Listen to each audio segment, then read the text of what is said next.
Whoa. Okay. Okay. Okay. Rough landing. Rough landing. Where am I?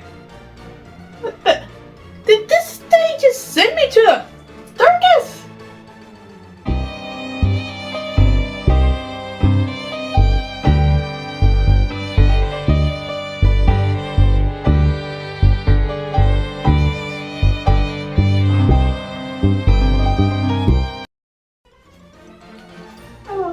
Okay. I believe this is direction I should head in if I want to go to the tent with the acrobat performance.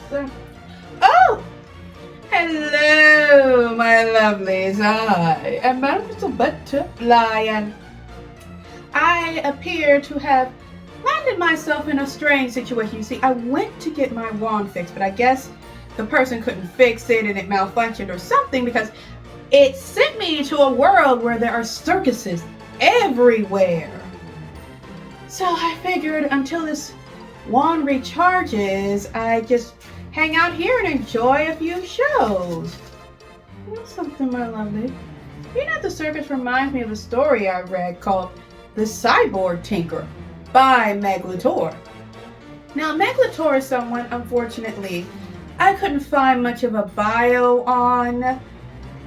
And that was a bit of a shame, because she is somebody who had a YouTube channel with a lot of author writing advice that really helped me as a new author, because when you're a new author, it's not easy. Actually, it's always not easy when you're an author, but it's really bad when you're new.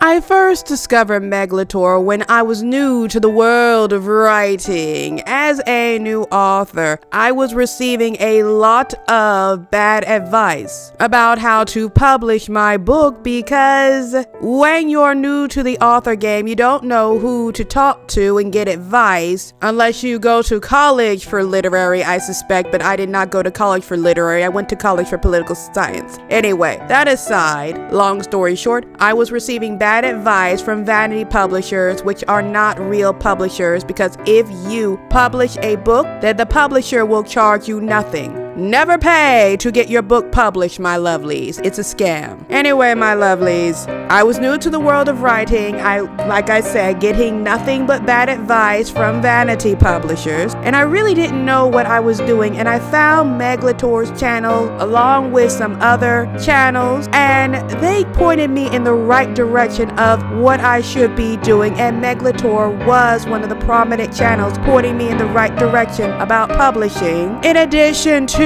giving writing advice, which was actually good writing advice. So when I found out that she had written a book, I was excited to read it. I was so excited that after I bought it, I put it on my TBR and then just let it sit there for 4 years, because at the time I was getting my book reviews started and I had a lot of other books to read, so I figured I would save and review her book for later.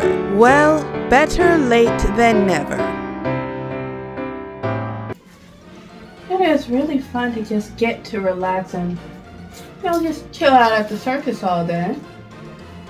Speaking of circuses, I ought to tell you what is so special about Cirque des Borg.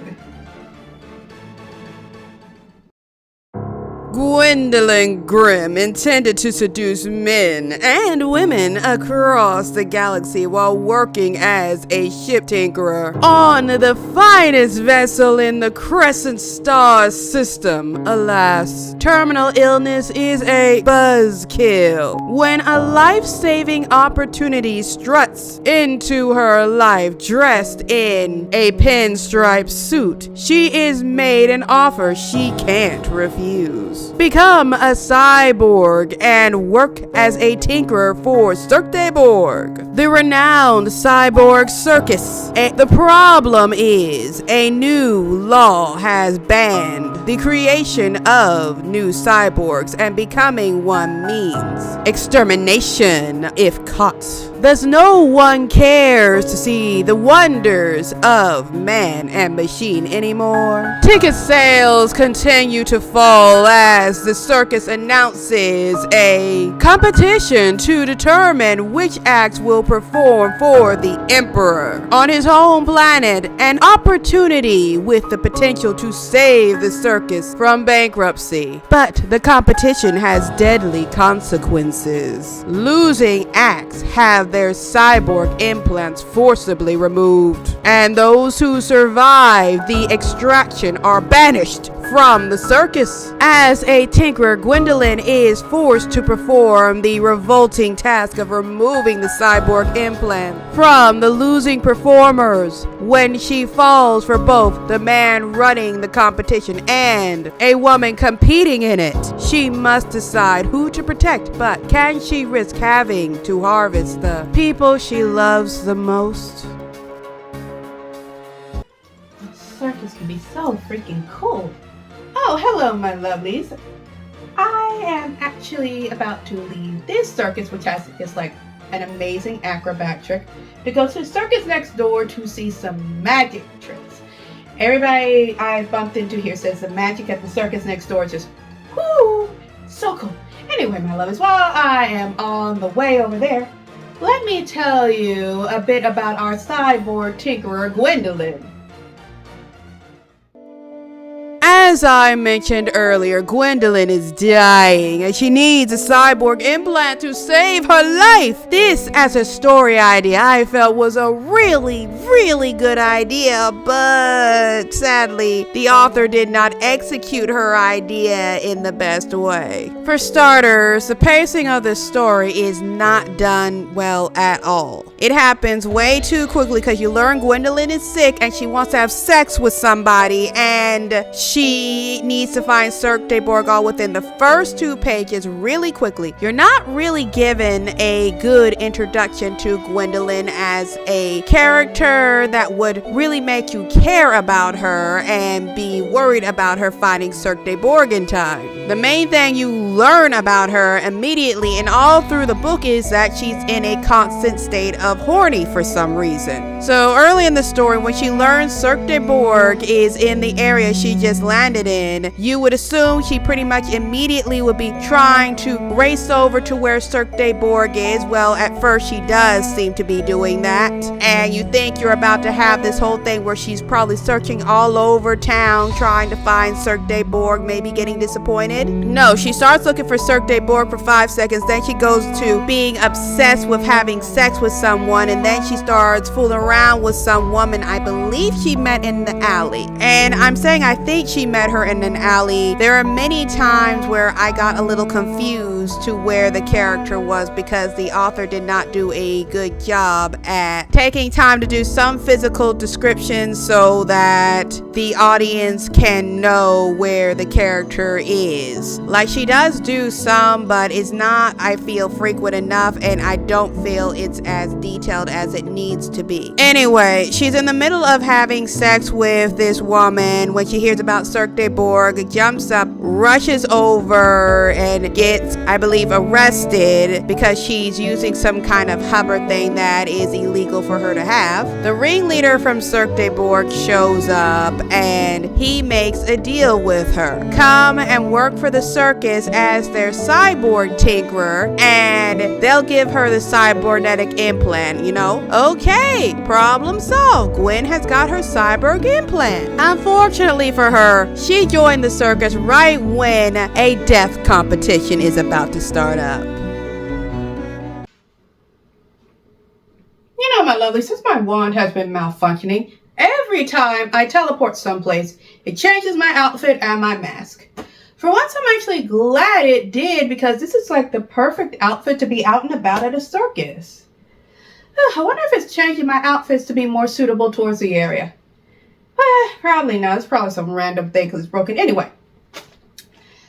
So as I was telling you, Cirque de Bourg is illegal because the Emperor doesn't like cyborgs, and neither does the bulk of the population. I don't know why you'd hate cyborgs, but they don't like them. So, since Cirque de Borg is an illegal circus, it's not bringing in that monies. So a circus is in trouble. That is until the mistress who owns the circus gets an interesting invitation from the emperor.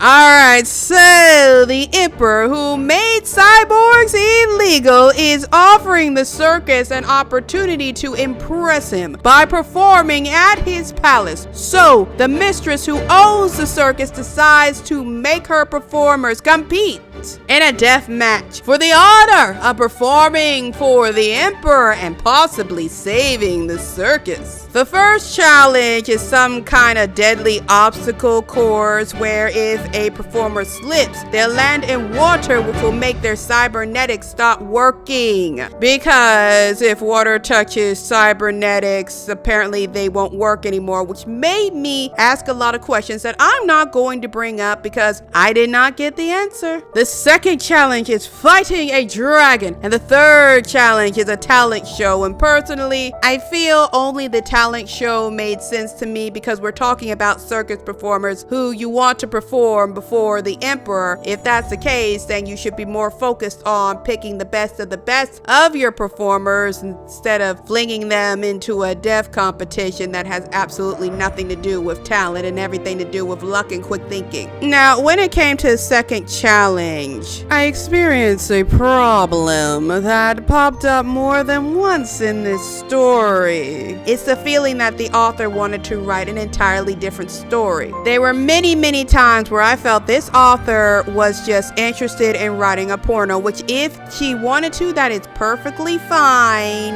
But there are also other times when I feel like she wanted to write a fantasy novel, and when she did this, it made the story more difficult to follow. To give you an idea of what I'm referring to, when it is time for the characters to fight the dragon, they go and get swords, which is confusing because they live in a futuristic society. Why specifically would they need swords to fight a dragon if you live in a society where guns exist? And there is not a whole spiel about how guns can't work on a dragon for some reason. There's none of that type of story development going on here, which makes me feel like she wanted to write a medieval fantasy story instead of what she wrote. Also, the last challenge which I mentioned made more sense to me. That is a talent show, involves the performers performing before an audience of pirates. If the pirates do not like the performance, they will shoot the performer.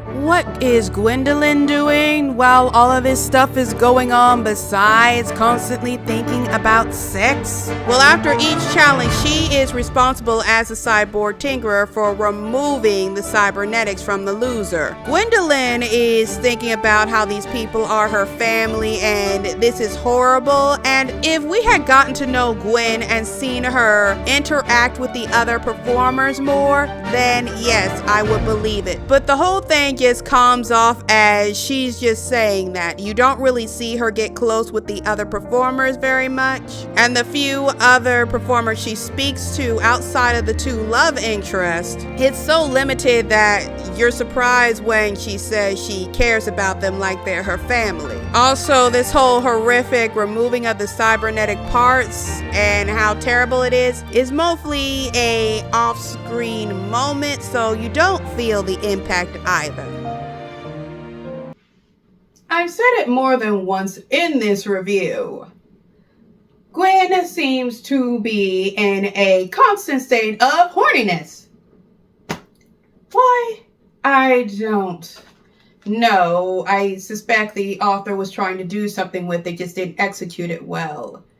But if she's always horny, is she in love with any of the people she wants to climb into bed with?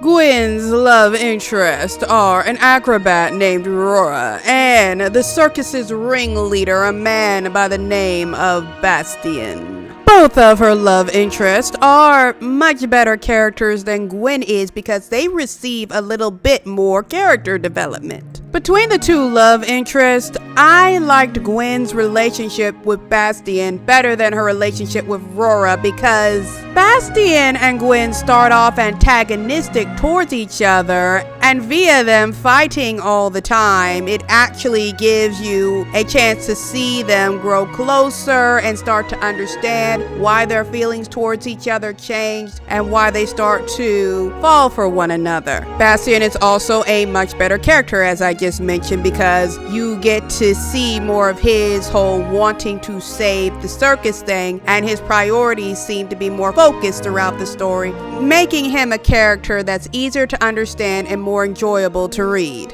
I can say a similar thing about Rora to a degree. Like Bastian, she has better motivations than Gwen does. She wants to manipulate Gwen by being a temptress into working on her robot hand, because she feels with better parts for her robot hand, she can do a fantastic job performing for the Emperor, and that's her goal. Unfortunately, she's also kind of willingly stupid in many parts of the story. For starters, she's supposed to be trying to be this temptress to seduce Gwen, but she never does it. She just mostly thinks about it. And for the most part, Gwen is more focused on seducing Rora than Rora is making any attempt to seduce Gwen. Rora, before any of this competition to impress the Emperor is even announced, has already made the plan to seduce Gwen so she gets a chance to get better parts and, impress the Emperor. But that's also pretty confusing because at this point in time, the Emperor's made it very clear he don't like the cyborgs. So I don't understand why she believes her performance will suddenly change his mind. She doesn't even seem to know why he even hates cyborgs to begin with. Despite these shortcomings, just like Bastian, as I mentioned, Rora is given more character development and she is a better character than Gwen. Even with this more attention to character development that Gwen did not receive, Bastian and Rora do actually still need a lot more character development than they received, and I feel if they had gotten that, this would have been a better story. Well, I'm glad that this thing was going to accidentally teleport me someplace. At least it teleported me someplace that I could have some fun and unwind, because it's been a day. Speaking of which, my wand is finally fully charged again, so I am going to try to get out of here. But before I go, let me tell you this book's butterfly score. So, when it comes to the Cyborg Tinkerer by Meg Latorre, I am giving it a rating of 1.5 butterflies out of 5. This story has a lot of good ideas that were not executed well, which made this story a little bit of a chore to read and not very fun to read. And that is a shame. As I mentioned, Meg Latorre, when she had her YouTube channel, iWriterly, which I recently found out she discontinued, it was a good spot to get a lot of writer advice, especially publishing advice. Because when you're a new author, you don't know what vanity publishers are. You don't know a lot of things. And she did take knowledge she learned, and I feel helped probably not just me, but a lot of people with her advice. Sadly, she's better at advising about which direction you probably should take your story and the best ways to get published than she was at executing her advice for her own story. Although after reading this story, I do feel it's a shame if Meg Latorre abandons it completely. It's a story that if she gave it some rewrites and revisited the concept and tweaked it, I feel it could turn into a very good story. But that's just my opinion. Like I told you in the past, my lovelies, my scores are my opinion of a book that I have read, because my job is to read a book and tell you what I think about it. It's not my job to decide for you, because everything I just said about the story, you can go read it if it entices you, and you'll be like, hey, I rather like this. I think you should give it a higher score, or I think you should have scored it blah, blah, blah. The point is that You need to use your own judgment and your own brain to decide whether or not this is a story for you. All right, my lovelies, if you enjoyed this video, please, please, please give it a like. Leave me a little comment. And if you have not yet, kindly slap that subscribe button like it owes you money. And don't forget to give that little notification bell a ring. And with that, my lovelies, this video is a wrap. Now, if you please, come with me as we dance into a world